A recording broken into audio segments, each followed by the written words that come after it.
Muy buenos días tengan todos ustedes. Estamos alegres de estar en la casa del Señor. Amén. Amén.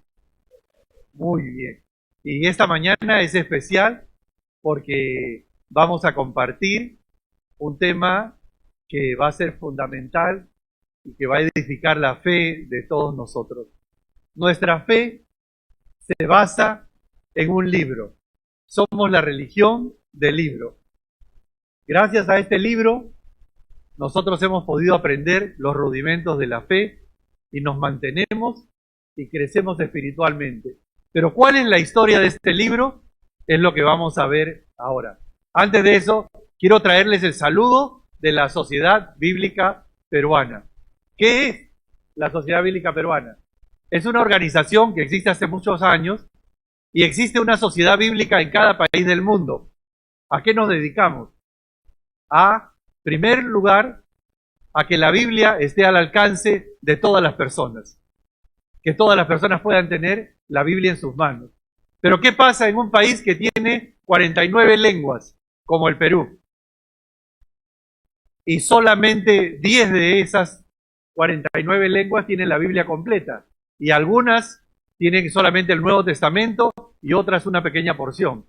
¿Quién tiene que hacer ese trabajo de traducir la Biblia a las lenguas del Perú para que todos puedan leer la Biblia en su lengua materna? Esa es la misión de la Sociedad Bíblica Peruana, traducir la Biblia en las lenguas del Perú. Y esto mismo hace cada sociedad bíblica en cada país del mundo. Es una preciosa misión. Es decir, que todo lo que nosotros hacemos como distribución, venta de Biblia, va a financiar la traducción de la Biblia. Y también hacemos difusión. Es decir, entrenamos, capacitamos e incentivamos que las personas puedan no solamente leer la Biblia, gracias a la tecnología, la puedan escuchar, la puedan ver y la puedan sentir, de tal forma que al interiorizar la Escritura surja este cambio en todos los creyentes. Tenemos una hermosa misión y hoy día vamos a compartir la palabra de Dios tratando de edificar esta gran interrogante: ¿cómo se escribió la Biblia? ¿Cómo nos llegó la Biblia? ¿Y por qué hoy en día hay tantas Biblias diferentes? Sobre todo en Biblias de estudio, ¿no?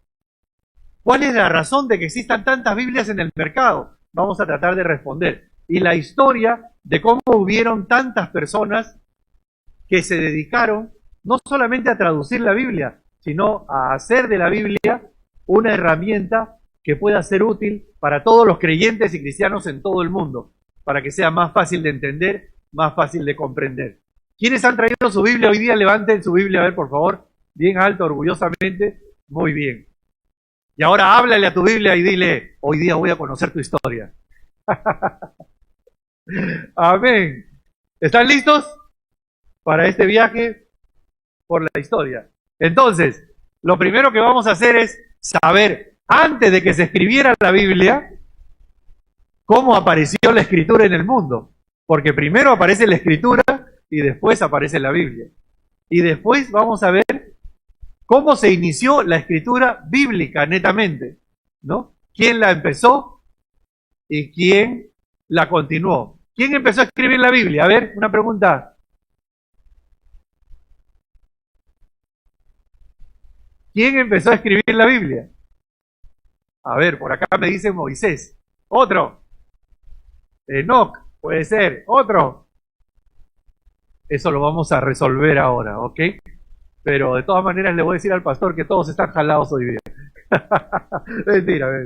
Ok, ¿y cómo se fueron desarrollando en el tiempo el resto de las escrituras? Empecemos entonces. La escritura en el mundo. ¿Ok? Siguiente lámina, por favor. La escritura en el mundo empezó 9000 años antes de Cristo. En Mesopotamia, donde están ahorita bombardeando en Medio Oriente, en Irán, en Irak. Y miren, primero apareció en unas tablillas, pero no como escritura, sino primero apareció como símbolos, ¿ya? Y a eso se le llamó la protoescritura. ¿Por qué? Porque había una persona, por ejemplo, que tenía 10 vacas, entonces hacía 10 huequitos en la arcilla. Tenía 5 conejos, 5 huequitos más chiquitos. Entonces esa persona decía: 5 huecos grandes, 5 vacas. 5 huecos chiquitos, 5 conejos. No había un alfabeto. era simbólico, ¿ok? Entonces tú querías saber cuántas casas tenías, ponías huequitos, símbolos, pero no era una escritura en sí. Pero la cosa fue evolucionando, fue cambiando, y ya para el año 3200 los sumerios revolucionan el mundo, porque los sumerios ya crearon un alfabeto, un código, y no solamente escribían A, B, C, los sumerios ya escribían leyes, su historia, sus mitos, la historia de los reyes, la contabilidad. Hay un rey famoso que mandó a escribir en una piedra gigantesca todas las leyes de su época, ¿ok? Y ha quedado hasta el día de hoy como una prueba de que ya en esa época, en la época de Abraham, posiblemente ya había una civilización, conocido como los sumerios, que ya tenían un código de escritura. Entonces la escritura ya empezó en esa época, 3200 antes de Cristo, ¿ok? Después de los sumerios vino una nueva cultura que invadió el mundo y transformó la escritura en algo ya más evolucionado, los egipcios. Nosotros sabemos de los egipcios los jeroglíficos, pero no, esa es una parte nomás. Miren, los egipcios llegaron a escribir cosas como ideas u objetos, llegaron a ponerle palabras, eso se llamó ideogramas, pero los egipcios también, sonidos y sílabas, le pusieron palabras, entonces ya su escritura era muy avanzada, podían escribir conceptos, podían escribir sobre cosas, y también en la escritura tenían dos tipos, lo que ponían en los monumentos, en las columnas, en las paredes, y también la escritura cursiva, es decir, las cartas. Para la época de los egipcios ya los reyes escribían, se enviaban datos, los generales comunicaban, se informaban, el correo estaba difundido. Para la época de los egipcios ya la escritura estaba en un estado muy avanzado. ¿Ok? Y ahora, ¿por qué les estoy contando de los egipcios? Porque este es el marco, este es el contexto en el cual se desarrollan los israelitas. Y ahora lo vamos a ver. Y vamos a aterrizar en la Biblia. Y otra cosa importante, en la cultura egipcia, no todos tenían acceso a la cultura. Es decir, no todos aprendían a leer, a escribir, a la ciencia. Solamente un grupo privilegiado, la élite, la familia del faraón, los sacerdotes y un grupo privilegiado. Y el resto a trabajar, a cargar, a ser esclavos, etcétera. De tal forma que se consideraba un don divino saber escribir y era algo sagrado. Quien sabía leer y quiere escribir estaba en otro level, llamémoslo así, ¿no? Pero el resto no era para el pueblo, ¿ok? Entonces, ¿qué aprendían los egipcios de alta cultura? Matemática, literatura, arte, música, religión, estaba muy avanzado en ellos. Siguiente lámina. Siguiente lámina. Este es lo que acabo de mencionar ahorita. Los egipcios escribieron, y todas las culturas anteriores, para describir su historia, sus reyes, su cultura, su manera de pensar, etcétera. Y está bien, magnífico, pero la Biblia es un libro totalmente diferente a todos los libros del mundo. La escritura bíblica, y quiero que me ayuden todos acá, vamos a leerlo todos en conjunto y fuerte, como para que me demuestren que han desayunado y han venido con ganas de aprender, ¿ok? Vamos a leerlo todos en coro y muy fuerte. 1, 2, 3. La escritura bíblica, a diferencia de toda otra escritura en el mundo, es que la revelación de Dios para comunicarnos su propósito. Todos los demás libros en el mundo hablan de reyes, gobernantes, historias, romances, etcétera, etcétera, etcétera. Y aunque esos géneros están dentro de la Biblia es diferente, porque la Biblia de lo que habla es de los propósitos y planes de Dios. Desde ahí ya es un libro diferente, ¿ok? Pero la escritura llega y nos invade a algunas culturas con las cuales se iniciaron.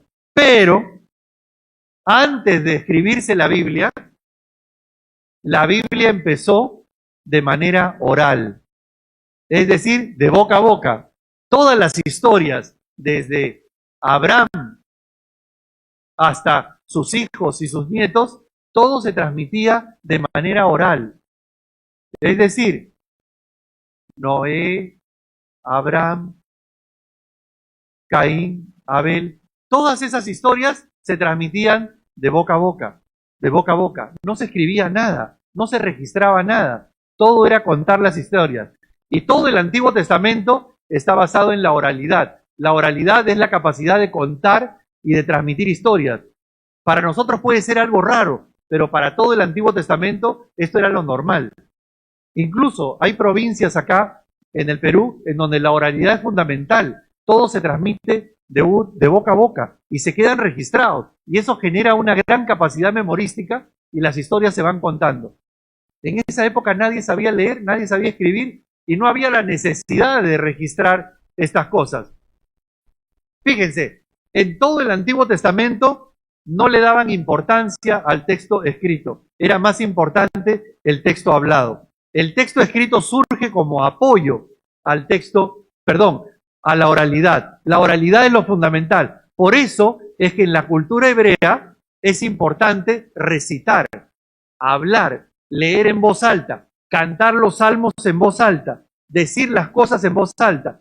Todo el Antiguo Testamento fue escrito para leerse en público, para leerse en voz alta, en grupos. No se escribió para una lectura personal, para meditar o para hacerlo en silencio. Por eso es que tiene todo ese tipo y ese estilo de redacción, porque todo se hacía de manera oral. Le voy a dar 2 ejemplos. ¿Se acuerdan de Ana y Penina? Que querían tener hijos para sentirse mejor. Y Ana no quedaba embarazada, ¿no? Y se va al templo y se pone a llorar, ¿no? Y cuando está llorando, estaba orando así. Señor. Y pasa el sumo sacerdote, Eli, la ve, ¿y qué le dijo? Oye, mujer, ¿por qué te has venido borracha al templo? ¿No te da vergüenza? Eso fue lo que le dijo. Pero ¿por qué interpretó que ella estaba borracha? Porque estaba orando por dentro. Y lo normal en el templo, lo normal en las reuniones era orar, oh Dios, te alabamos, te glorificamos. Todos oraban en voz alta, todos oraban en voz alta. Todo era audible, todo era vocal. Por eso es que Jesús también cuenta que había un fariseo y había un sacerdote que van al templo a orar. Y uno decía, oh Padre, gracias. Y el otro dice, perdóname porque soy pecador. Todos entendieron, porque la forma de orar era audible, ¿ok? Y esta mujer, ¿qué estaba haciendo? Ana, estaba orando en silencio, introspectivamente, personalmente. Y como esa no era la costumbre, Elí interpretó, esta está borracha, esta está alcohólica. Y la quiso sacar del templo. Y ella que le dijo, no, mi señor, estoy tan angustiada que no puedo ni siquiera pronunciar palabras porque no quedo embarazada. Y la otra esposa me está humillando. Y le dijo, tranquila, no te preocupes, el Señor ya escuchó tus oraciones y ya saben la historia que al año siguiente quedó embarazada. Pero el hecho es que lo normal era lo audible. Todo el Antiguo Testamento es para hablarlo, compartirlo, leerlo en voz alta, ¿ok? Esa es la tradición y la cultura. Y luego ya vino lo escrito. Entonces, pasamos de lo oral ahora a lo escrito, como un apoyo. Pero cuando empezamos, siguiente lámina, cuando pasamos a lo escrito, viene la interrogante y todos debemos tener claro. La Biblia empezó a ser escrita como deseo, motivo de algún hombre en la tierra. ¿Quién la originó? ¿Quién empezó? ¿De quién vino la idea de que estuviera escrita? La escritura se originó con Dios. La escritura, voy a repetirlo bien, la escritura se originó con Dios. Porque fue Dios el que hizo la primera escritura bíblica. ¿Y en qué material lo hizo? ¿En papiro? ¿En papel? ¿En digital? ¿En su tablet? No, en el material de la época, en un material que perdurara, en piedra. Por eso es que Dios empieza a escribir la escritura bíblica y lo sella, como para dejar claro, yo hoy les entrego la escritura, y les entregó una escritura en piedra, y ahí empezó todo. ¿Qué empezó? Los 10 mandamientos. Luego Dios, pasado unos años, volvió a escribir y volvió a enviarnos la escritura. El verbo se hizo carne. Primero Dios lo envió en piedra y después lo envió en forma humana. Primero escribió sobre una piedra, pero luego Dios nos habló a través de una persona. Primero Dios envió el sello. Esta es mi escritura. Y después apareció el Señor que dijo, yo soy la palabra de Dios viviente. ¿Se dan cuenta? El simbolismo de la primera escritura bíblica y la aparición de nuestro Señor Jesucristo, que es el verbo viviente. Escritura, escritura.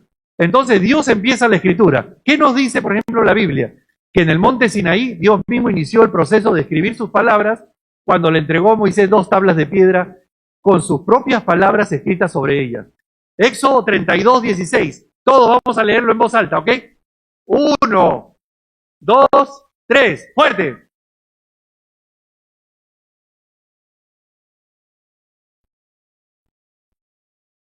Ya. Está bien eso como una práctica, ¿ya?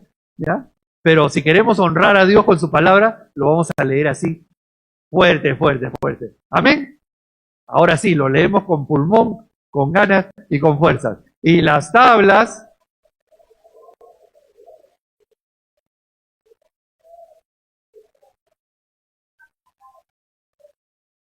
¿Dónde está eso? Muy bien. Entonces, ya tenemos la primera respuesta. ¿Quién empezó la Biblia?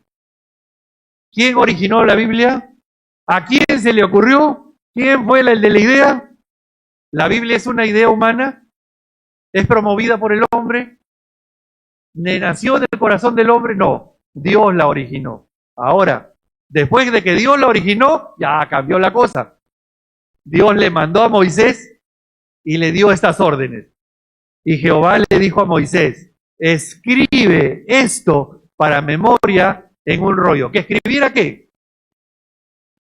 El Éxodo, las historias de Israel, los 10 mandamientos, todo lo que había acontecido. Miren lo que dice Números 33, 1 al 2. Moisés dejó por escrito el peregrinaje de los israelitas por el desierto, desde que salieron de Egipto hasta que llegaron a la ribera del río Jordán. Toda la historia que encontramos en los primeros 5 libros de la Biblia fue por orden de Dios. Dios le encomienda a Moisés, Moisés lo escribe. Y Moisés escribe los primeros 5 libros de la Biblia. Génesis, Éxodo, Levítico, Número y Deuteronomio. Amén. Ahora, han surgido y van a surgir muchas teorías y es válida la pregunta que se hacen muchos arqueólogos y científicos. ¿Realmente Moisés fue el autor de la Biblia? ¿De la ley? ¿Y qué tal si él no lo escribió? ¿Qué tal si lo escribieron después? Ya han surgido un sinnúmero de hipótesis frente a eso. Así que hoy vamos a hacer un análisis junto con ustedes. Todo lo que les he dicho de Egipto es para ponerlos a pensar y ustedes tienen ahorita que responderme muy fuerte solamente sí o no. ¿Ok? Vamos a hacer una práctica. Yo voy a hacer una pregunta, pero ustedes tienen que hacerlo con convicción y con certeza. Y vamos a descubrir la verdad sobre estas teorías. Número 1. Piensen en todo lo que les he dicho. Cuando Moisés nació en Egipto, ¿ya existía la escritura? Uy, parece que no están. Acá vamos pues trabajando juntos, ¿ok? Ahora de nuevo. Cuando Moisés nació en Egipto, ¿ya existía la escritura? Muy bien, sí. 10 puntos. Segundo punto. ¿La escritura bíblica dice que Moisés fue adoptado por la hija de Faraón? Sí. Ahora, si fue adoptado por la hija de Faraón, entonces, ¿Moisés perteneció a una familia real? Muy bien, vamos bien. Ahora pensemos. Si Moisés fue parte de una familia real, entonces, ¿recibió educación privilegiada? Y si recibió educación privilegiada, le enseñaron a leer, a escribir, a predicar, a gobernar, a disertar, a administrar y a ser un buen líder, entonces Moisés no fue cualquier persona. Moisés fue un top en gestión, en administración, en investigación, en cultura, era un hombre educado, formado, sabía leer, escribir, interpretar. Hasta nota dice la Biblia, pero seguramente sabía hacer poemas, disertaciones, discursos. Era un hombre que tenía la mejor cultura del momento. Ojo, Dios usa a la gente que se prepara, que se forma para hacer grandes cosas. No menosprecies el tiempo de tu formación, de tu capacitación, porque Dios necesita gente capacitada y formada para hacer transformaciones en el mundo. Miren lo que dice el Antiguo Testamento sobre Moisés, en Hechos 7:22. Y fue enseñado Moisés en toda sabiduría de los egipcios. ¿Y era qué? Poderoso en sus palabras y obras. ¿Qué significa esto? Que Moisés era un intelectual del más alto nivel. Eso dicen en el Nuevo Testamento. ¿Cuánto tiempo ha pasado desde que vivió Moisés? Años. Moisés es considerado como el gran intelectual creador de los primeros libros del Antiguo Testamento. Pero hay otro argumento más, que es el más sólido para mí, lo que Jesús dijo de Moisés. Miren, ¿Jesús reconoció a Moisés? Sí. Jesús le dijo a los sacerdotes de su época, si creyeres a Moisés, es decir, si creyeres en los escritos de Moisés, creeríais en mí. ¿Y qué más dice? De mí escribió Moisés. Imagínense, Jesús poniéndose por encima de Moisés y diciéndoles, sí, Moisés fue grande, pero ¿saben una cosa? Él escribió acerca de mí. Por eso es que lo querían matar, porque decían, ¿qué? ¿Tú te consideras más alto, mejor que Moisés? Esperen un momentito, no solamente más alto y más grande que Moisés, también soy más que el mismo Salomón. ¡Ah! Ya se agarraban los pelos, ya no querían matarlo a Jesús. Porque Jesús estaba a este nivel y Moisés y Salomón y todos los grandes sabios estaban a este nivel. Entonces Jesús dice, Moisés escribió de mí. ¿Quieren aprender de Jesús? Lean los primeros libros de la Biblia y también van a encontrar a Jesús ahí. Ahora, cuando Jesús se reúne con los discípulos de Maús, que estaban deprimidos, tristes, porque acababan de crucificar a Cristo, se les acerca. Y miren el método de Jesús para restaurar a una persona deprimida, sin esperanzas, como dice la canción, flaco, cansado y sin ilusiones. Jesús no lo franelea, no le pone la mano encima, no se le aparece, no le pone alas al ambiente. No, no, no. Lo que hizo Jesús fue empezar a hablarles. ¿Y qué les habló? Dice, y comenzando desde Moisés, comenzando desde Génesis, Éxodo, Levítico, Número y Deuteronomio, y siguiendo por todos los demás profetas del Antiguo Testamento, les declaraba en todas las escrituras lo que de él decían. Es decir, ¿tú quieres crecer? ¿Quieres empoderarte? ¿Quieres ser un gigante en la fe?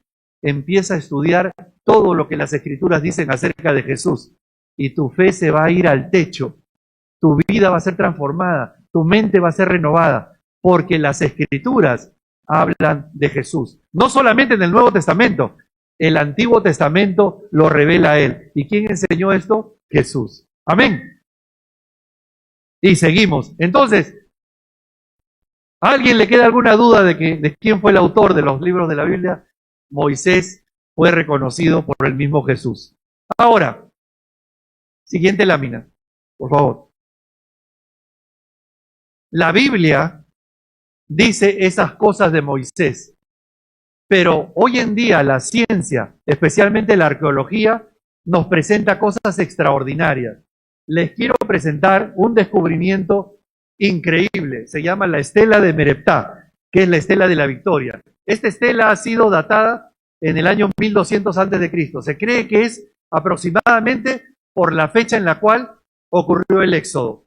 Y esta es una estela escrita por el rey Mereptah, hijo de Ramsés II, que fue en la época que se cree que fue el éxodo.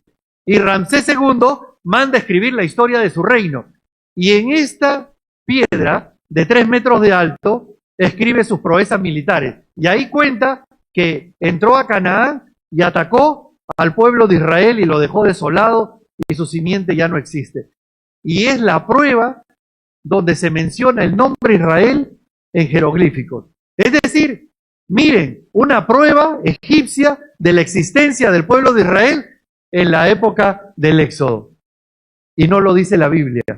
Esta es una prueba histórica de que la Biblia tenía razón. La Biblia es verdadera. La Biblia es cierta. La Biblia no es cuentos y fábulas. La Biblia, la historia, la está comprobando. Amén. Se encuentra en el Museo del Cairo y estas son pruebas que están asombrando al mundo, que demuestran la exactitud histórica de la Biblia. Así que, si tienes tu Biblia, siéntete orgulloso de estar llevando en tus manos la verdad. Amén. Muy bien. Ahora, pasa la historia de Moisés, de los israelitas, y llega Josué, y después de Josué viene otro grupo de personas que empiezan a administrar el pueblo de Israel, los jueces. Y había jueces de todo tipo, ¿no? Ahí está Sansón y todos los demás. Y empieza a perderse un poco la idea de cómo seguir a Dios, porque ya empieza a hacer cada uno lo que quería. Y después de los jueces surge el gran profeta Samuel. Samuel levanta al rey Saúl y luego, unos años más tarde, Samuel mismo unge al rey David. Y viene un nuevo periodo en el Antiguo Testamento que se llama el periodo de los reyes. ¿Ok? Y ahora, en ese periodo aparece nuevamente la escritura, porque en los palacios, en el templo y entre los militares surgen los escribas. Los escribas son la prueba de que ya la escritura en la época de los reyes empezó a ser algo común. No es que la gente sabía leer y escribir, no. Habían grupos de personas llamadas los escribas que se dedicaban a ese oficio. Ojo, no todos los reyes, no todos los sacerdotes sabían leer y escribir, ¿eh? Era una cosa solamente dedicada a un pequeño grupo. Ahora, ¿cómo sabemos que en esa época ya la escritura había aparecido? Miren, otra prueba histórica. Siguiente lámina. Le voy a contar esta historia. El rollo de plata de Ketef y Non. En el año 1973 hacen unas excavaciones en Israel y encuentran una tumba. En esa tumba encuentran unos huesos ya que estaban pulverizados, una tela que estaba desaparecida, y en esa tela encuentran un perchero de plata. Y ese perchero de plata era un pequeño rollo del tamaño de una caja de fósforo. Y dicen, ¿qué es esto? Lo limpian, lo abren y luego lo estiran y lo desenrollan. Y resulta que era una lámina de plata en la cual tenía unas inscripciones. Y esto está fechado en el año 650 a.C., en la época de los reyes. ¿Y qué contenía esta lámina? Porque para esta fecha, para el año 650, es cierto, estaba la ley, estaban escritos, pero estaban escritos en papiro, ¿ya? ¿Y qué pasó con todos esos papiros? Se hicieron polvo. Hoy en día no hay ningún documento de esa época. El documento más antiguo de toda la Biblia es este pedacito de plata que tiene escrito este texto. Ahora, ¿qué cosa hay dentro de ese texto? Eso es lo asombroso. Hay un pasaje del libro de los Números. Siguiente lámina, por favor. Y quiero que todos, de manera que vamos a honrar al Señor, nos pongamos de pie un rato. ¿Ya? Y vamos a leer la bendición sacerdotal, que es lo que estaba dentro de este perchero con el cual habían enterrado a esta persona. Pero vamos a hacer una cosa. Cuando lleguemos al versículo 24, 25 y 26, quiero que te acerques, si está a tu lado tu hijo, tu esposa, tu mamá o alguien querido, le pongas la mano encima, suavecito nomás, con calma, porque lo vas a bendecir, ¿ya? Así que este es el momento de buscar a alguien que quieras bendecir si estás sentado solo, ¿ya? Pero cuando lleguemos a ese momento, ¿ya? Cuando lleguemos al versículo 24, y Dios enseñó, esta es la manera como tú debes bendecir a tus hermanos, a tus hijos, ¿ok? Especialmente el hombre, hágalo sobre sus hijos, sobre la mujer. Si tú tienes un hermano ahí al costado, puedes poner la mano en su hombro y lo vas a bendecir de esta manera. Entonces, yo voy a leer la primera parte. El Señor habló con Moisés y cuando llegue al 24, todos lo vamos a decir con mucha fuerza, con mucho poder, pero lo vamos a decir a la persona que no está a nuestro lado, ¿ok? Y vamos a poner la mano, si no lo conoces, pon la mano en su hombro con mucho respeto, ¿ok? Dice así el texto que estaba en este pedazo de plata, el texto más antiguo de la Biblia. El Señor habló con Moisés y le dijo, habla con Aarón, es decir, habla con el sumo sacerdote, y habla con sus hijos, que van a ser los siguientes sacerdotes, y diles, de esta manera, así, de este modo, con estas palabras, van a bendecir a los hijos de Israel. Todos mis hijos deben ser bendecidos de esta manera. Así como yo te estoy dictando palabra por palabra, esto es lo que quiero que hagan. Ahora sí, dirán así, versículo 24, todos, que el Señor te bendiga y te cuide, que el Señor haga resplandecer su rostro sobre ti y tenga de ti misericordia, que el Señor alce su rostro sobre ti y ponga en ti paz. Amén. Y ahora nos sentamos. Y el Señor añade, de esta manera invocarán ellos mi nombre sobre los hijos de Israel y yo los bendeciré. Es decir, el Señor va a responder a esta bendición. Si tú bendices a alguien así, el Señor lo va a bendecir. ¿Les gustó?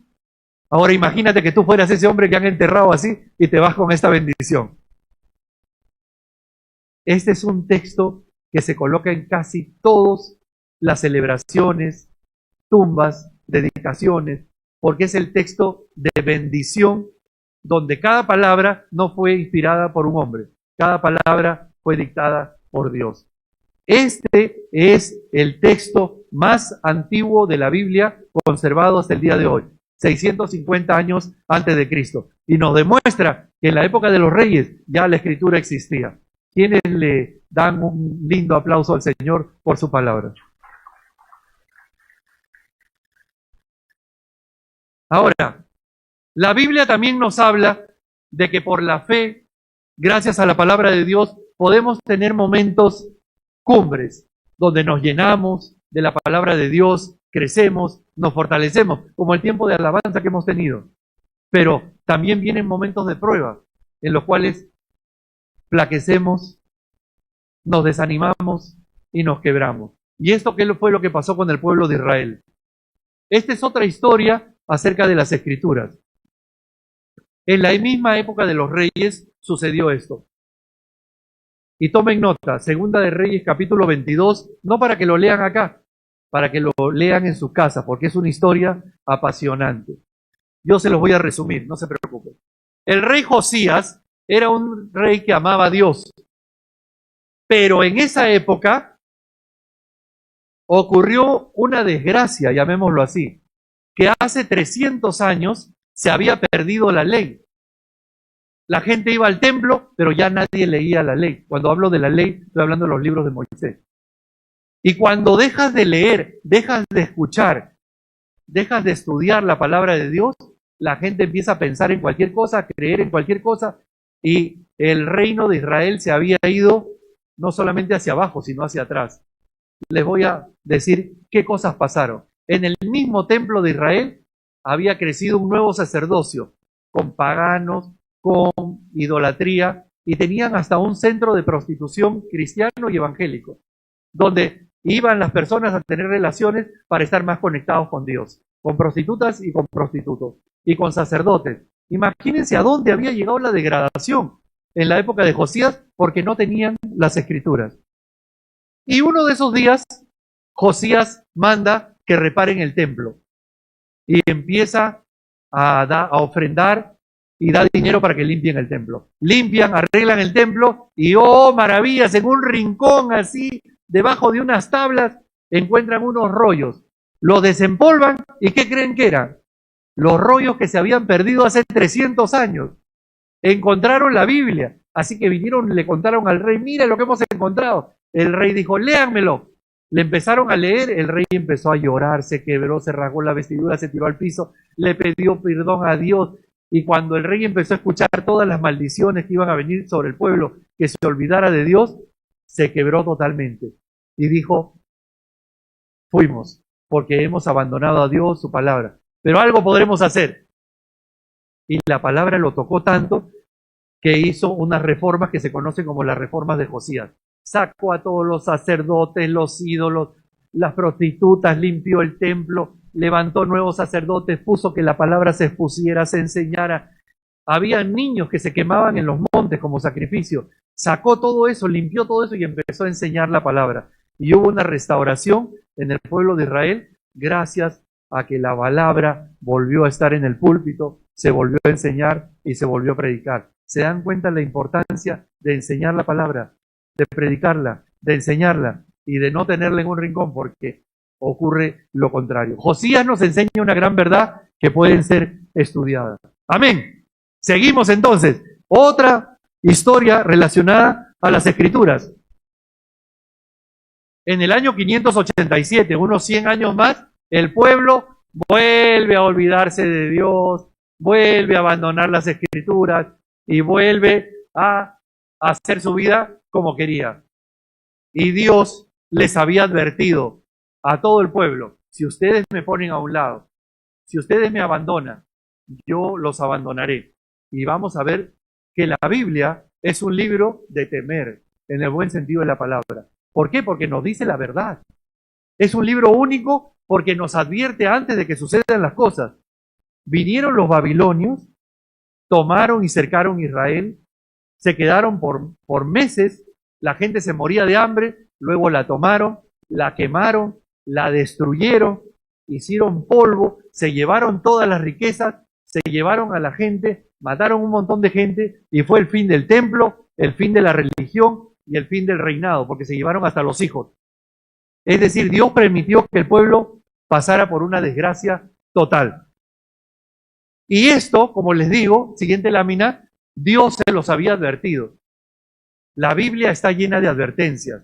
La Biblia está para tomarla en serio. Miren, en el libro de Deuteronomio, a través de Moisés, Dios les dijo: si te olvidas de mi palabra, el Señor te llevará a ti y al rey que hayas puesto para que te gobierne a una nación que ni tú ni tus padres conocerán, y allá servirás a dioses ajenos de palo y de piedra. Allá serás motivo de horror y objeto de comentarios y de burlas de todos los pueblos a donde el Señor te lleve. Se cumplió literalmente. 700 años antes, Dios le advirtió al pueblo, y Dios no miente, Dios es veraz. Por eso la palabra hay que leerla con respeto. Se cumplió la palabra de Moisés. Luego, 150 años de la deportación, de la invasión, Isaías le dice al pueblo, 150 años, ¿ah? Imagínense, varias generaciones antes, le dice al rey Ezequías: vienen días en que todo lo que hay en tu casa y todo lo que tus padres han atesorado hasta el día de hoy, es decir, todas tus riquezas, tus palacios, todas tus casas, será llevado a Babilonia. No quedará una sola cosa. El Señor lo ha dicho. A los hijos que tengas y que engendres se los llevarán a Babilonia. Hasta le dio el nombre de la ciudad. Imagínense. Y allí los convertirán en eunucos del palacio del rey. Se cumplió al pie de la letra. El pueblo no hizo caso. Y ya, 40 años antes, aparece Jeremías. Y ya por si acaso, ya les voy a advertir. Y Jeremías le dice al pueblo: toda esta tierra quedará desolada y en ruinas, y estas naciones servirán al rey de Babilonia durante 70 años. Y cuando se cumplan los 70 años, castigaré por su maldad al rey de Babilonia, a esa nación y al país de los caldeos, para siempre los convertiré en un desierto. Y fue Jeremías el que proclamó y el que profetizó que después de 70 años, Dios los traería de nuevo del exilio a Jerusalén. Estos tres ejemplos nos hablan de qué libro es el que estamos hablando esta mañana. Es un libro de verdad, es un libro que nos advierte, es un libro que nos enseña. Dice la Escritura: todas estas cosas han sido escritas para aprender el día de hoy, para que las tomemos en cuenta y valoremos el libro que tenemos. Y ahora imagínense, todas las cosas que Jesús ha profetizado, ¿acaso no se están cumpliendo al pie de la letra? Anoche estuve predicando esto. El 2033 está a las puertas. ¿Cuántos años faltan para el 2033? 2033. Hagamos matemáticas. 7 años. En 7 años vamos a llegar al 2033. Y hermano, ¿y qué pasa el 2033? ¿Cómo que qué pasa el 2033? El mundo entero va a celebrar ese año, especialmente las iglesias, las instituciones y organizaciones cristianas, porque se va a cumplir 2000 años de la muerte y de resurrección de Jesucristo. 2000 años, hermano. Tú vas a estar vivo de repente el 2033 y ese año va a ser clave. ¿Sabes por qué? Porque una de las profecías de Jesús fue: y mi evangelio será predicado en todo el mundo. En todo el mundo. Vamos a cumplir 2000 años y esa profecía está a punto de hacerse realidad. Y dijo: cuando eso se haga realidad, pero antes van a venir guerras, rumores de guerra, hambre, enfermedades, se les va a acabar el gas, no van a tener gasolina. Y después vendrá el fin, cuando el evangelio sea predicado en todo el mundo. Y ayer les estaba dando las cifras. Todas las iglesias y organizaciones traductoras de la Biblia están calculando y están haciendo un esfuerzo que para el 2033 el 95% de la población del mundo, es decir, el 95% de todas las lenguas del mundo, ya tengan una Biblia o una porción bíblica. Queda un 5% de todas las lenguas por traducir la Biblia. Se completa ese 5% y se cumplió la profecía de Jesús. ¿Qué les parece? La Biblia nos transmite la verdad. La Biblia nos revela la verdad y no hay mayor cumplimiento que lo que está escrito. Nuestro Señor Jesús merece un aplauso y una alabanza.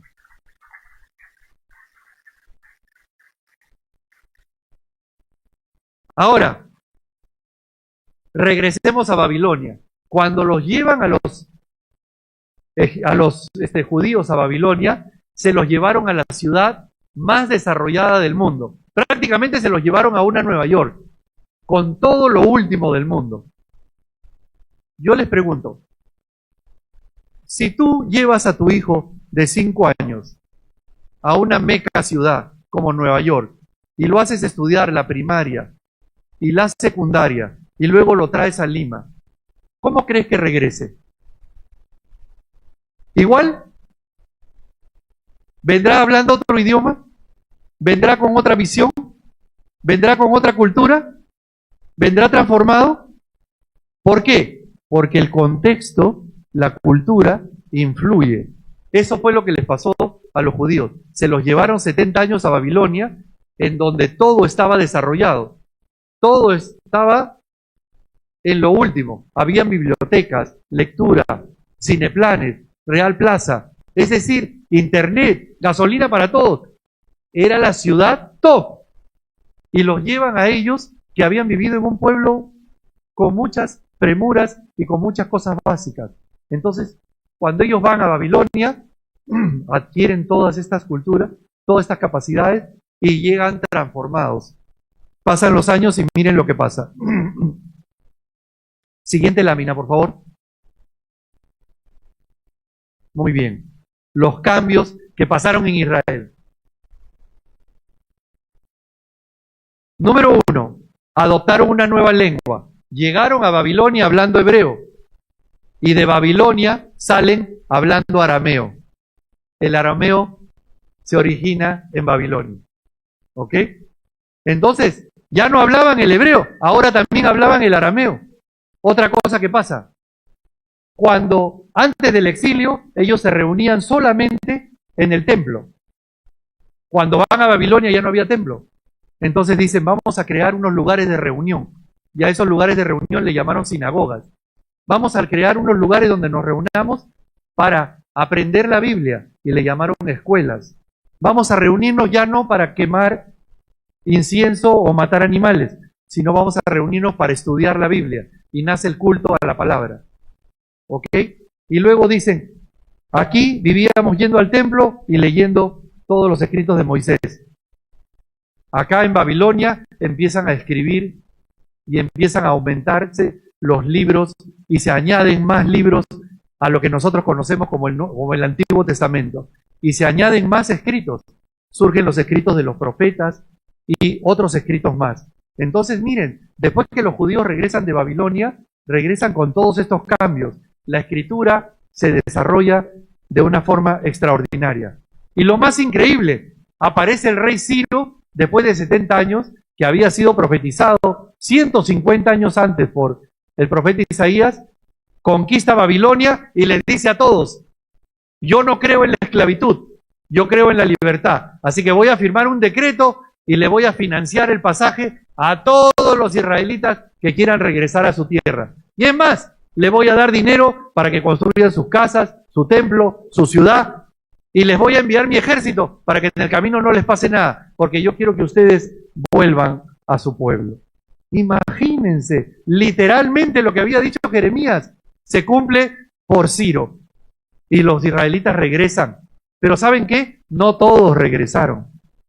Un montón, por no decir miles de israelitas se quedaron en Babilonia. ¿Saben por qué? Porque ya se habían acomodado, porque les había gustado el sistema, porque tenían casas, porque sus negocios habían prosperado, porque se habían casado con otros, porque habían hecho familias, y porque ir a Jerusalén implicaba empezar de cero, construir casas, tierras, levantar el muro, ir a trabajar. Y algunos dijeron: no, yo ya tengo mi casa con piscina, tengo mi negocio, tengo mis 3 locales, tengo acá mi familia, ¿qué voy a estar yendo yo a empezar de nuevo? No, más bien váyanse ustedes y que el Señor los bendiga. Y así fue que se quedaron unos judíos en Babilonia y otros regresaron a Jerusalén a trabajar la reconstrucción del pueblo. Pero gracias a Ciro. ¿Pero quién lo puso a Ciro? ¿Y quién dijo que se iba a llamar Ciro y que iba a hacer eso por el pueblo de Israel?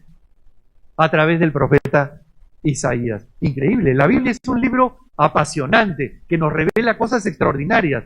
Lo porvenir, lo pasado y lo presente. No solamente es un libro para leerlo, es un libro para aprender y para ser transformados en nuestra manera de pensar y de creer. ¿Quiénes están de acuerdo? ¿Solamente la fila de adelante? ¿Quiénes están de acuerdo? Muy bien. ¿Seguimos? Cuando los israelitas regresan a Jerusalén, ya les dije, unos hablaban hebreo y otros hablaban arameo. Y de Babilonia envían a Jerusalén a una persona para motivarlos, para enseñarles la Biblia, para hacerles leer la Biblia, para convertirlos, para animarlos, para levantar la fe. Y entonces de Babilonia envían a Billy Graham, envían al profeta Esdras para mover a la multitud, ¿entienden? Para incentivar la lectura de la Biblia, para recordarles lo que la Biblia dice. Y Esdras, que era un experto en la ley, reúne a todo el pueblo de Israel en una asamblea única. Desde la mañana hasta la noche se dedicó a leerles el libro de la ley. Y dice la Escritura, esta historia es apasionante, ahí está en Nehemías 8, 9, 14 al 17, para los que les gusta estudiar, tomen nota. La gente, al escuchar por primera vez la palabra de Dios, lloraban, se quebraban, se caían al piso. Y ese día, todo el pueblo reunido, imagínense una multitud, miles de personas reunidas, escuchando la lectura de la palabra, llorando, quebrados, y ese día dijeron: esta es la palabra de Dios, esta es la palabra que vamos a nosotros reconocer, esta es la palabra de la nación de Israel. Y todos hacen un acto público de reconocer la palabra de Dios como la palabra de la nación, la palabra de vida, la palabra que viene de Dios. Y en medio de los llantos y sus quebrantos, alaban, glorifican a Dios en un acto público. Pero resulta que había una zona donde había un montón de gente que hablaban arameo y ya se habían olvidado del hebreo. Y Esdras, que era inteligente, dijo: voy a poner traductores acá. Mientras yo lea en hebreo, a ellos le van a traducir en arameo. Por eso ese versículo dice: y leían el libro de la ley de Dios claramente y ponían el sentido. Eso es lo que dice en la versión Reina Valera del 60. Y ponían el sentido. Claro, si tú lo lees, dices: no, ¿y qué significa eso? Pero lo que quiere decir es: y les traducían el texto bíblico de tal modo que entendían la lectura. Este pasaje, Nehemías 8:8, es el pasaje que revela la primera traducción oral de las Escrituras. Es el registro bíblico de que las Escrituras también se traducían de manera oral. no solamente en papel. Y ahora vamos a ver el siguiente caso, que es cuando ya por primera vez la Biblia se traduce en papel. Pasemos al siguiente. Y no es en papel, sino, perdón, es en pergamino. ¿Han oído ustedes hablar de Alejandro Magno? ¿No? Alejandro Magno fue un joven de 21 o 22 años que heredó el reino y él se propuso tener el reino más grande sobre la tierra. Y no paró hasta conquistar ese objetivo. Alejandro Magno, miren, conquistó toda esa zona amarilla. Alejandro Magno conquistó Grecia, Egipto, Persia, Afganistán y la India. Y Alejandro Magno impuso su lengua. ¿Cuál era la lengua de Alejandro? El griego. ¿Ok? Y entonces, en todos los reinos que él conquistó, se empezó a hablar el griego. El griego era la lengua oficial, la lengua que todos anhelaban hablar, era la lengua de comercio. Y estando así, pasaron las generaciones y todos empezaron a aprender a hablar en griego, y hasta soñaban en griego, ¿no? ¿Y qué pasó con los judíos que ya no vivían en Jerusalén? También empezaron a hablar en griego y se olvidaron del hebreo, ¿ya? Y Alejandro Magno funda una ciudad que se llamó Alejandría. Alejandría. Su ego era bien chiquito, ¿no? Y entonces él funda esta ciudad y quiere que sea la ciudad Meca, la más grande del mundo. Pasan los años y en esa ciudad ya la está gobernando un rey egipcio. Y este rey tenía la biblioteca más grande del mundo. Por eso es que se conoce como la Biblioteca de Alejandría. Tenía todos los libros del mundo, pero le faltaba, ¿saben qué libros? Le faltaban los libros que había escrito Moisés. Y entonces él dijo, mi biblioteca está incompleta, porque quisiera tener esos libros. Pero ¿de qué me sirve tenerlos en hebreo si todo el mundo habla en griego? Y entonces él contrata a 70 eruditos judíos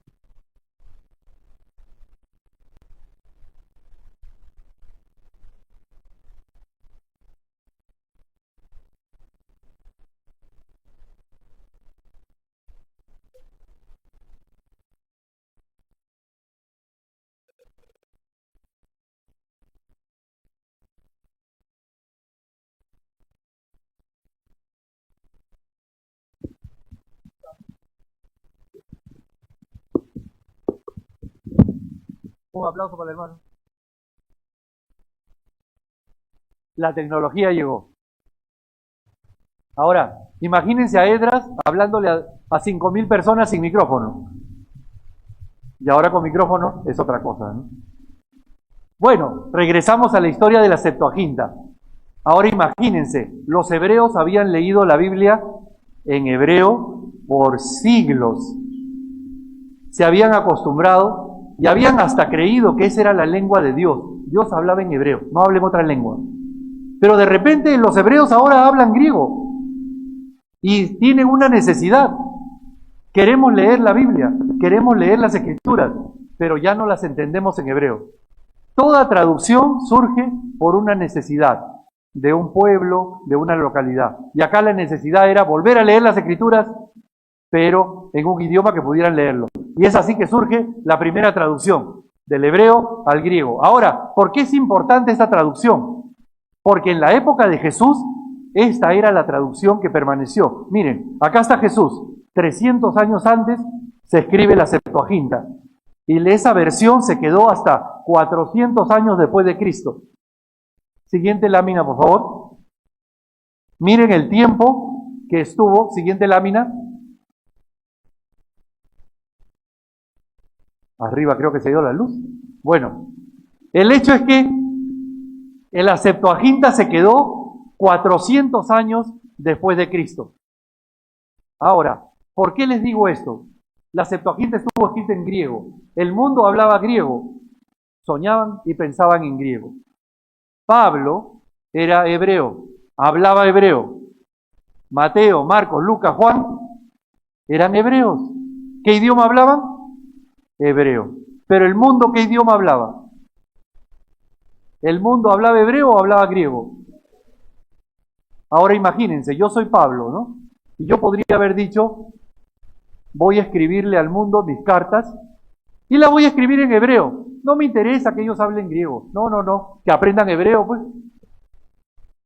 Eso fue lo que él hizo. Los apóstoles, cuando escribieron los evangelios, dijeron, no, vamos a escribirlo en hebreo. Si alguien lo quiere en griego, que aprenda hebreo. No hicieron eso. Ellos dijeron, nosotros hablamos hebreo, pensamos en hebreo, pero el mundo habla griego. Así que todo el Nuevo Testamento se escribió en griego. El Antiguo Testamento en hebreo, pero todo el Nuevo Testamento se escribió en griego. ¿Para qué? Para que el mundo conociera el texto bíblico. Amén. Ese es el pensamiento de alguien que quiere que las verdades de Dios se expandan, que vayan más allá de su mundo. Piensa en los demás, piensa en otros y dice, ¿qué necesitan los otros para entender la Biblia? ¿Qué necesitan los otros para entender el Evangelio? Y se proyecta de esa manera. ¿Seguimos con problemas de la pantalla? Pueden pasar la siguiente. Oh, se han adelantado. Ahí está bien, ahí está bien. Entonces, ahora vamos a entrar al terreno del Nuevo Testamento.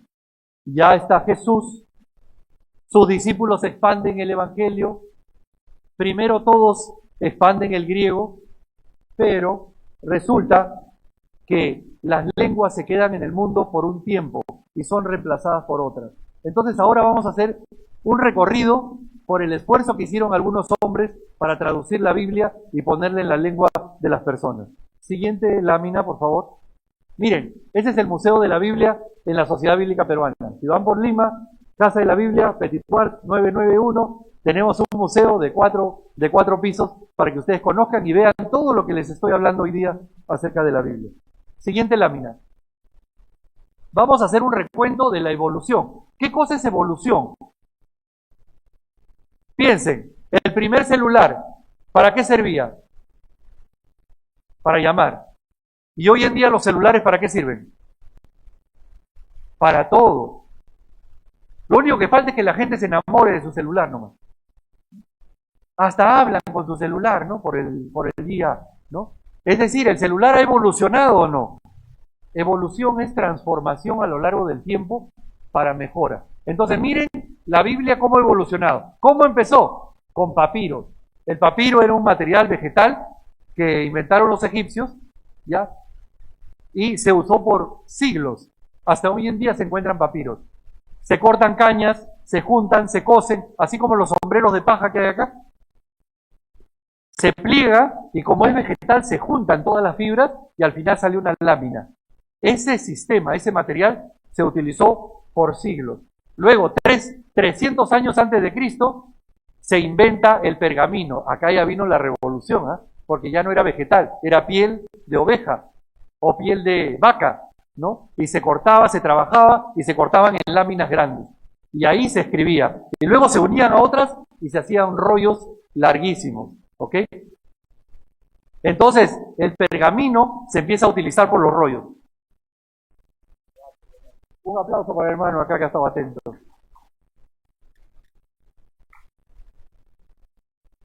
Miren, los pergaminos se convierten en la novedad y los pergaminos reemplazan a los papiros. El problema con los papiros fue que se desgastaban, se vaporizaban. En cambio, los pergaminos sí duraban más, tenían más tiempo de duración y era la revolución. Pero tenía que abrirse un rollo, ¿ya? Y los rollos medían más o menos de 7 a 8 metros. El libro de Isaías, por ejemplo. Ustedes saben que Jesús va al templo y dice que abre el rollo de Isaías, ¿sí o no? El rollo de Isaías estaba escrito así, como lo ves. Y tenía que enrollar y desenrollar. Ahora, ponte tú en el lado de Jesús. Enrollas, desenrollas, 7 metros. ¿Ya? Y todo el mundo lo estaba mirando. ¿Qué está haciendo? Enrolla, desenrolla, enrolla, desenrolla. Ese texto, el texto que leyó Jesús, no tenía capítulos, no tenía versículos, no tenía títulos, ni subtítulos. El texto hebreo es así, ahora les voy a mostrar. Y Jesús sigue desenrollando hasta que ¡pum!, se detiene. Fija su mirada en el texto y los mira a todos y hace algo increíble. El hijo del carpintero, al que todos conocían y que todos sabían que no había ido a la escuela y que todos sabían que nadie en esa época sabía leer y escribir y que todos sabían que solamente un pequeño grupo de personas sabían leer y escribir, que luego se convertían en sacerdotes, en escribas, etc.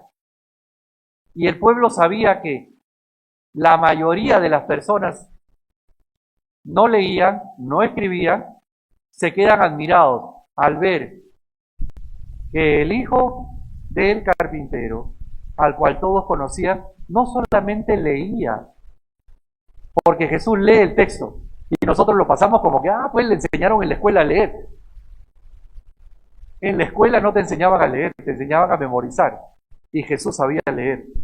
Memorizar y leer son dos cosas diferentes, ¿ah? Jesús sabía leer. Jesús estaba a la altura de todos los sacerdotes y todos se quedan admirados. Este hombre sabe leer.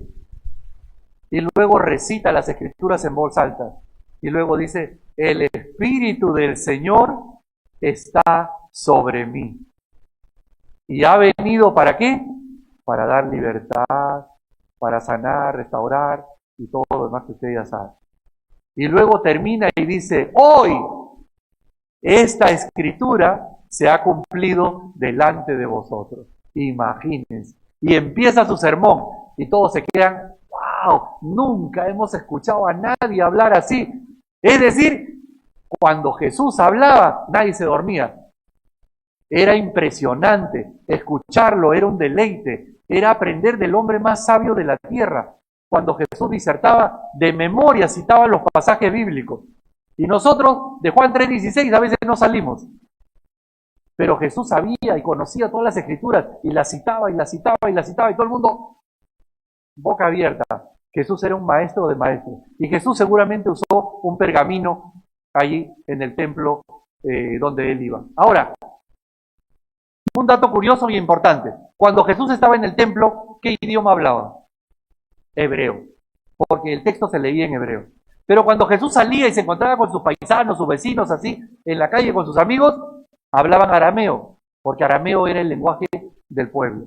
Pero Jesús se crió en la Galilea, donde era la zona comercial. Entonces ahí la mayoría hablaba griego. Entonces hasta ahí ya Jesús sabemos que hablaba por lo menos 3 idiomas. Pero a Jesús se lo llevaron de niño ¿a dónde? A Egipto. ¿Y en Egipto qué hablaban? Chino. ¿Qué hablaban en Egipto? Egipcio, pues, hermano. Entonces ya, por lo menos, nuestro Señor, por cultura, hablaba 4 idiomas. Y se soltaba bien con todos los idiomas, porque dice la Biblia que venían griegos a querer hablar con él. Cuando lo crucificaron pusieron un letrero, y en ese letrero, ¿en qué idiomas estaba? Rey de los judíos. ¿Ah? En hebreo, en arameo y en griego. Porque era la cultura de la época, ¿ok? Ahora, pasan 300 años y a los cristianos que hasta esa época estaban utilizando los rollos, dicen, no, esto de los rollos es muy complicado, ¿no? ¿No habrá una forma mejor de que podamos leer las escrituras? Y así es que nacen los cambios, así nace la evolución, cuando no nos sentimos contentos con lo que tenemos y buscamos algo mejor. Y entonces a los cristianos, para la difusión de la Biblia se les ocurre mejor idea que cortar la Biblia en pedazos.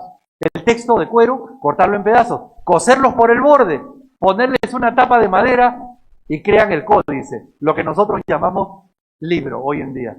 Fueron los cristianos, por su deseo de expandir la Biblia, los que crean el libro. Amén. Ahora, el texto hebreo también cambió. Miren, el texto hebreo antiguamente no usaba vocales. Era complejo leerlo. ¿Pueden leer lo que dice ahí? Es difícil, ¿no? Porque le faltan las vocales, puntos de separación y espacios. Así era el texto hebreo en la antigüedad. Luego vinieron unos señores que se llamaban los masoretas, siguiente lámina, y le pusieron vocales, espacios y signos de puntuación. Y el texto hebreo pudo ser comprendido y leído. ¿Ok? Siguiente lámina. Esto fue lo que hicieron en el texto hebreo. ¿Ven esos puntitos que se han agregado al texto? Esto lo hicieron unos señores que se llamaron los masoretas recién en el 600 después de Cristo. Y desde ahí el texto bíblico en hebreo se ha podido leer mejor. Siguiente lámina.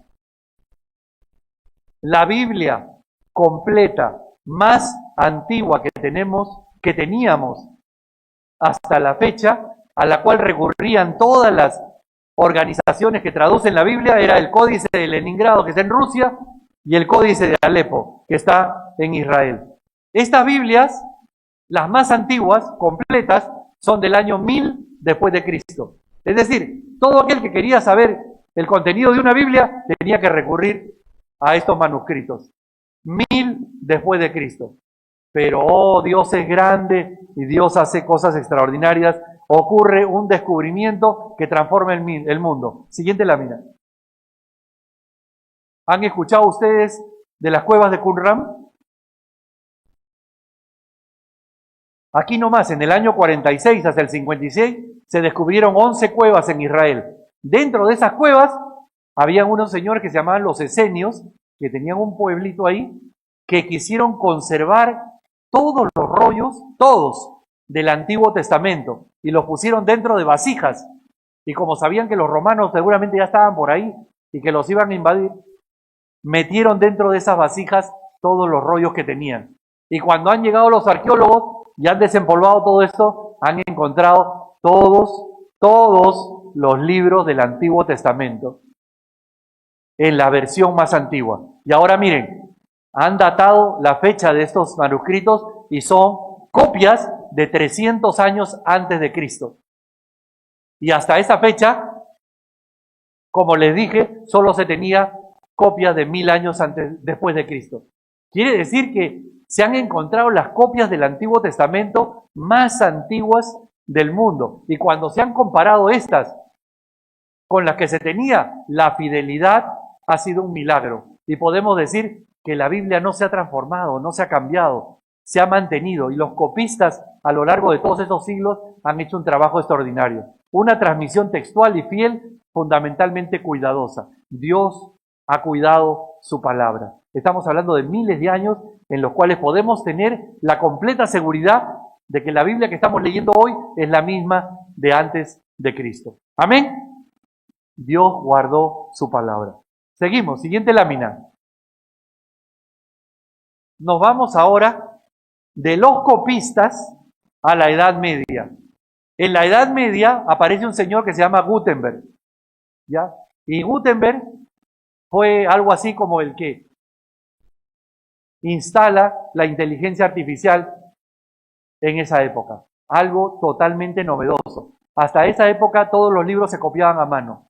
Gutenberg inventa la prensa, que después le pusimos por nombre imprenta. Y él crea los tipos móviles, es decir, letra por letra la convierte en un sello de metal.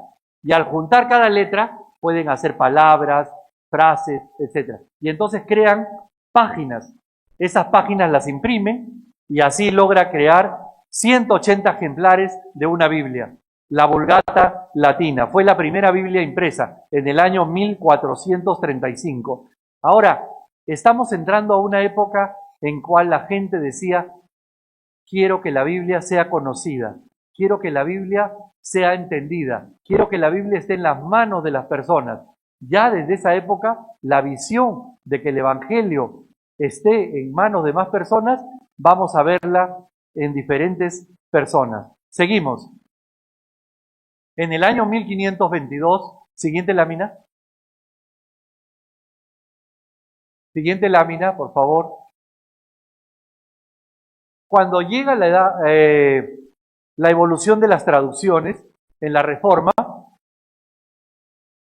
la Biblia, que solamente estaba en latín, empieza a ser traducida a diversas lenguas. Recién en el año 1500, Martín Lutero traduce la Biblia del hebreo y del griego al alemán. Y los alemanes por primera vez leen la Biblia en su idioma natal. Luego, William Tyndale traduce la Biblia del hebreo y del latín al inglés. Y ahí es donde aparece nuestro querido Casiodoro de Reina, que traduce la Biblia entera del hebreo y del latín al español. Ahora, Casiodoro de Reina, ¿sabían ustedes cuántos acá tienen su Biblia Reina Valera? A ver, levántela, su Biblia Reina Valera. Muy bien. Ya. Esa Biblia fue la que escribió este señor, la que tradujo Casiodoro de Reina. ¿Y sabían que Casiodoro de Reina inicialmente fue un monje? Fue un monje que empezó así en un monasterio, pero que luego escuchó al protestantismo, el evangelio, se convierte, ¿ya? Y luego se dedica a traducir la Biblia. Le demoró 10 años hacer la Biblia. Y luego la publica y así es donde sale la primera versión de la Biblia completa en español. Luego, unos 40, 50 años más adelante, un ayudante que él tenía que se llama Cipriano de Valera, revisa la traducción que hizo Casiodoro y así es donde nace la versión Reina Valera. El trabajo de los dos produce esa versión. En el año 1600 sale esta nueva Biblia. Luego, en el año 1600 aparece otra vez una traducción de la Biblia en inglés, la Biblia King James, que es lo que la Reina Valera es para nosotros, en la versión inglés. Y en esa época hay toda una revolución, porque se produce la traducción de la Biblia al francés, al holandés, al italiano y a otros idiomas. Es la revolución de las Biblias. Todo el mundo quería tener la Biblia en su lengua. Dejó de tener el latín la prioridad en todas las lenguas del mundo. Siguiente lámina. Ahora, miren sus Biblias.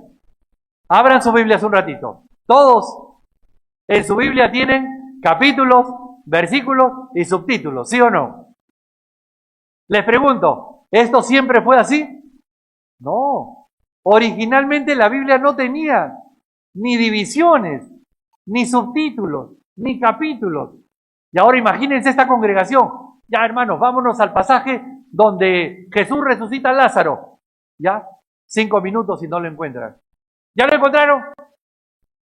Vamos buscando, hermano, estamos buscando. Ya, sigan buscando el pasaje donde Jesús resucita a Lázaro. Sigan buscando. 10 minutos y no encuentran el pasaje. 15 minutos. Media hora y no encuentran el pasaje. ¿Por qué? Porque tendrías que haber conocido toda la Biblia para saber dónde estaba cada cosa. En cambio, ahora citas un versículo, un capítulo y lo encuentras inmediatamente. Se empiezan a incorporar ayudas a la Biblia. Y ahora díganme todos, el incorporarle títulos, subtítulos, capítulos y versículos a la Biblia, ¿fue una gran ayuda? Por supuesto que sí. En el año 1200, este señor Stephen Langton le pone capítulos a toda la Biblia. En el año 1525, Daniel Bomber le pone versículos a todo el Antiguo Testamento. Y ya en el año 1551, Robert Stephanus le pone versículos a todo el Nuevo Testamento. Aleluya, al fin en el año 1500 tenemos una Biblia completa con capítulos, versículos en toda la Biblia. Eso es la evolución de la Biblia. Lo que les estoy tratando de decir es que la Biblia ha cambiado, se ha ido transformando, está evolucionando y todavía no les he mostrado en qué va a acabar. Imagínense, todos estos cambios están haciendo de la Biblia algo extraordinario. Otra de las grandes evoluciones de la Biblia no solamente fue la traducción, sino que hubieron hombres que pensaron más allá.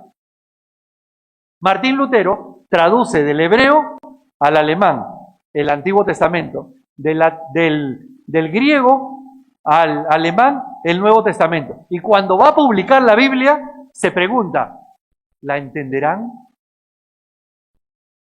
¿La Biblia es un libro fácil de entender? Si yo que he estudiado, si yo que he aprendido las lenguas, si yo que he estudiado el hebreo, el griego, me ha sido difícil, ¿qué será para alguien que por primera vez lo va a leer? Y entonces, yo les hago esa pregunta. ¿La Biblia es un libro fácil de entender la primera vez? ¿Es un libro sencillo? Es un libro en realidad, en algunas partes sencillo, pero en su mayoría es complejo, ¿no? Y lo mismo, a la misma conclusión llegó Lutero. Y entonces él dijo, un momentito, me ha tomado años traducir la Biblia, voy a añadirle ayudas para que la gente lo pueda entender mejor. Imagínense, no solamente tradujo la Biblia, siguiente lámina, dijo, le voy a agregar ayudas, todo con el fin de que la Biblia se entienda mejor, se comprenda mejor. ¿Qué le añadió? Se tomó el tiempo de hacer introducciones de cada libro de la Biblia y las puso. Se tomó el tiempo de escribir notas aclaratorias. Este pasaje se refiere a esto y no a esto. Por favor, no entiendan esto como esto. Pasajes oscuros, complejos, los empezó a poner sus notas para que la gente lo entienda. Luego le añadió referencias. Este pasaje también se encuentra aquí y este pasaje se encuentra allá. Esta historia la puedes encontrar aquí y esta historia se repite acá. Como por ejemplo el texto de Moisés levantó una serpiente en el desierto para que todo aquel que lo viera creyera y quedara sano. Y él pone, esta historia se repite en el pasaje donde dice Jesús, es necesario que el Hijo del Hombre sea levantado para que todo aquel que cree en él no se pierda, mas tenga vida eterna. Y así como Moisés levantó la serpiente, así el Hijo del Hombre será levantado. Lutero conecta esto con esto y le hace entender a la gente el antiguo con el nuevo. Imagínense con todas esas ayudas. Y de Yapa mandó a hacerle ilustraciones para que la gente lo entienda mejor. ¿Qué cosa quería él? ¿Cuál era su deseo? ¿Que la gente leyera la Biblia? No, que la entendiera, que la comprendiera. ¿Por qué? Porque él sabía que cuando una persona entiende, comprende la Biblia, su mente es transformada, su visión es transformada, su manera de vivir es transformada. Todo en una persona cambia cuando empiezas a conocer y a entender las Escrituras. Por eso es tan importante estudiarlas, porque la Biblia es la palabra de Dios. Moisés les presentó a los israelitas las tablas de la ley y dijo, acá está la palabra de Dios. Era una piedra.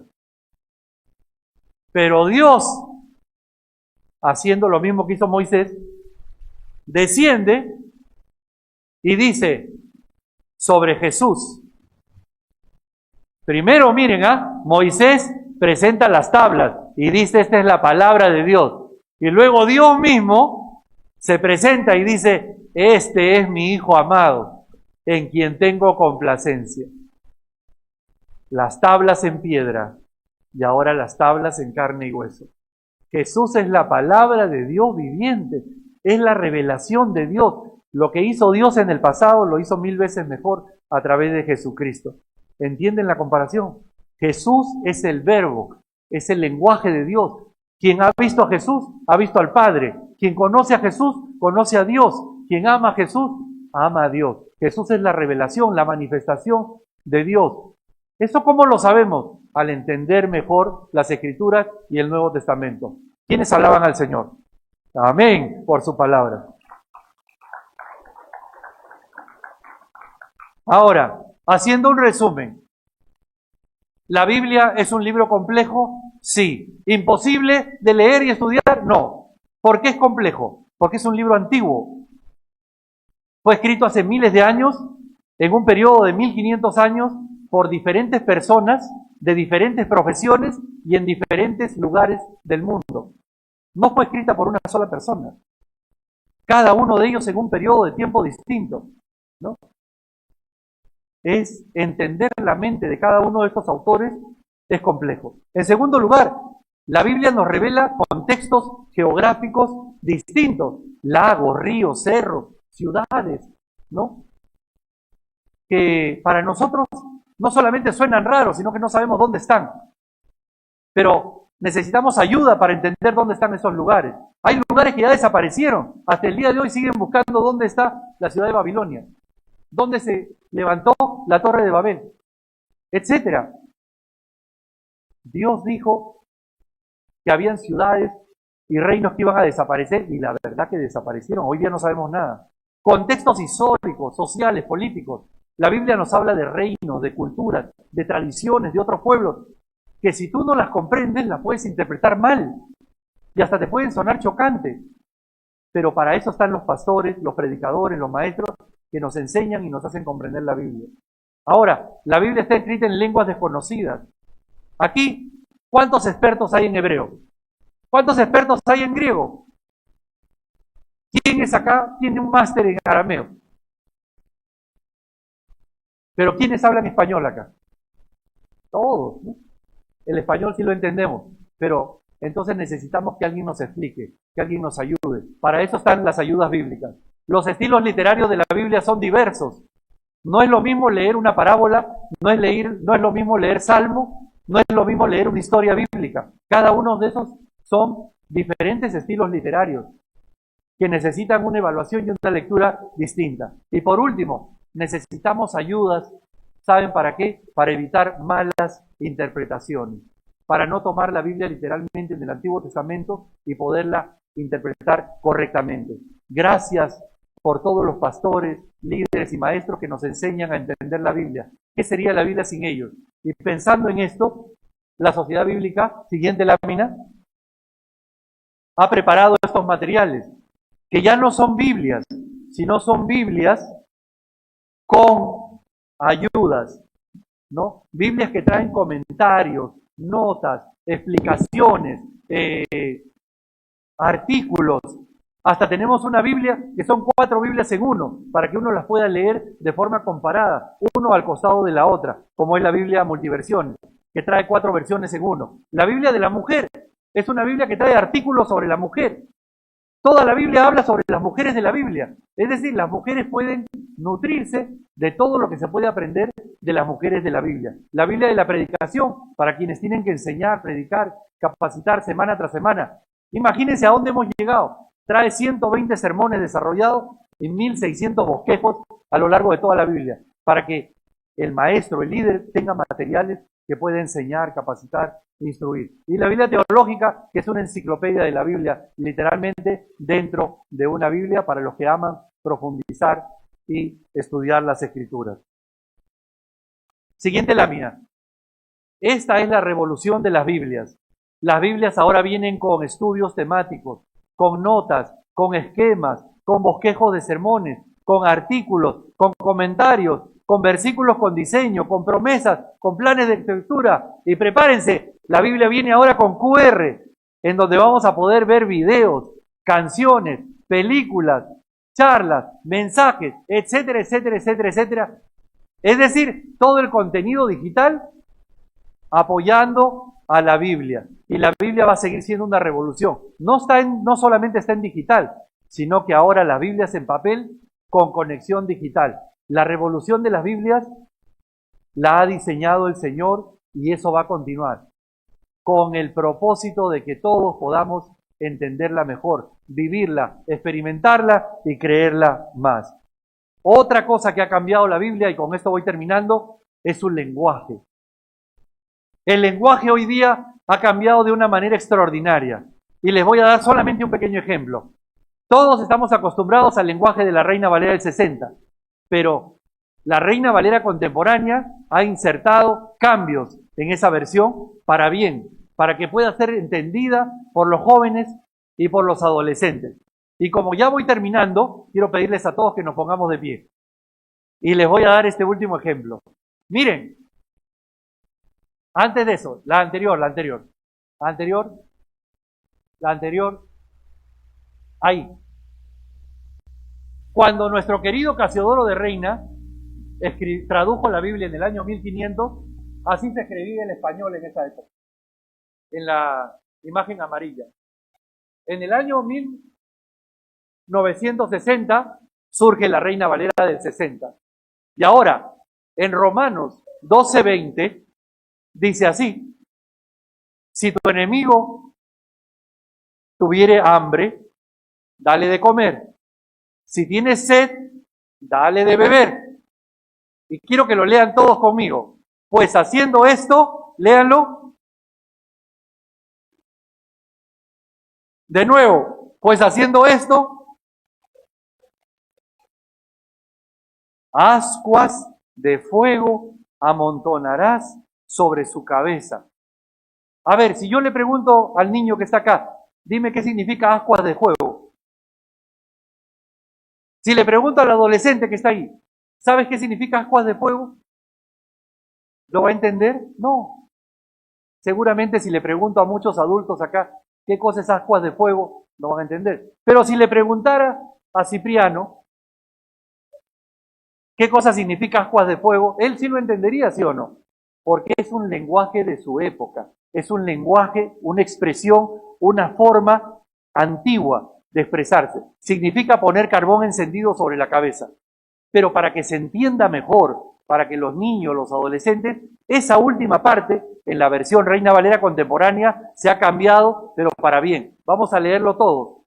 Yo lo voy a leer la primera parte, que es igualito. Por lo tanto, si nuestro enemigo tiene hambre, démosle de comer. Si tiene sed, démosle de beber. Ahora sí todos. Si así lo hacemos, ¿haremos qué? ¿Se entiende mejor o no? Claro. La finalidad de las versiones modernas es que se entienda mejor. No cambiar el texto bíblico, no hacer otra Biblia, sino que se comprenda mejor. Entonces, ¿tú estás feliz con la Reina Valera del 60? Muy bien, yo también. Pero si quieres enseñar a los niños, si quieres trabajar con los jóvenes, con los adolescentes, te recomiendo, ojo, repito, recomiendo utilizar versiones que ellos puedan entender, como las versiones modernas. Una de ellas es la Reina Valera contemporánea, otra es la TLA. Para niños, ideal. También la Dios habla hoy, porque los niños y los adolescentes lo decodifican, lo entienden muy rápido. Ellos no tienen problema con estas versiones, pero sí con las versiones formales, que no tienen nada de malo, sino que esas están bien para el culto, para predicar, para enseñar, para estudiar. Pero para esta nueva generación se recomiendan este tipo de Biblias. Ahora, en el Malecón de Miraflores, en homenaje a la Biblia y por todo lo que les he relatado ahora, hemos levantado este monumento. Miren, cuando vayan a Lima, visítenlo en el Malecón de Miraflores. Es un monumento a la Biblia que tiene el texto bíblico que dice, la palabra de Dios permanece para siempre. Y está escrito en 6 lenguas que son muy importantes. En hebreo, en griego, en quechua, en chipivo, en inglés y en español. ¿Qué les parece? Para que todo aquel que pase por ahí sepa que la Biblia es para todos. Amén. Ahora sí, la última lámina. Y para esto les he dicho que nos preparemos toda la congregación. Hasta aquí hemos hablado de que la palabra de Dios es vida. La anterior. Retrocede uno. Retrocedemos uno. Ahí. Hasta aquí les he dicho que la palabra de Dios es vida. Pronunciarla es respirar vida. Declararla es llenarnos de vida. Confesarla es amar la vida. Así que vamos a hacer una lectura pública, como lo hizo Esdras, pero lo vamos a leer con pasión, con emoción, con fe, ¿ya? No con tibieza, con seriedad, con quietud y con silencio. Vamos a leerla con fuerza, que se escuche hasta el óvalo grau. ¿Ok? Les voy a dar una pequeña muestra. Yo voy a leer el primer párrafo y de ahí empezamos a leer todo. Pero hay que declararlo creyéndolo, porque estamos declarando al Señor mismo. La ley del Señor es perfecta, reanima el alma.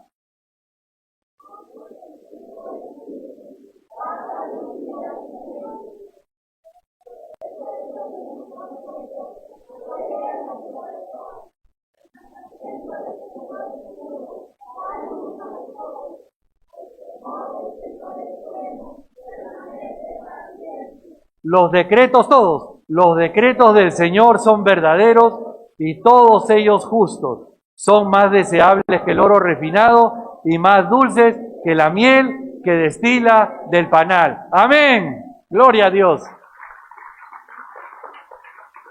Han leído este precioso Salmo 19 en la versión Reina Valera contemporánea. Hay unos pequeños cambios. Algunos lo deben haber notado porque lo han leído muchos años en Reina Valera del 60. Pero estos cambios son para actualizarlo, para leerlo mejor, para inspirarnos a leer la Biblia de manera pública. porque la Biblia es la palabra de Dios. La Biblia nos llena de vida, de fe, de esperanza, nos transforma y es lo que Dios nos ha regalado para tener una comunión viva, fe y real con Él. Muchas gracias, que el Señor les bendiga por haberme acompañado hasta aquí y por haber escuchado su palabra esta mañana.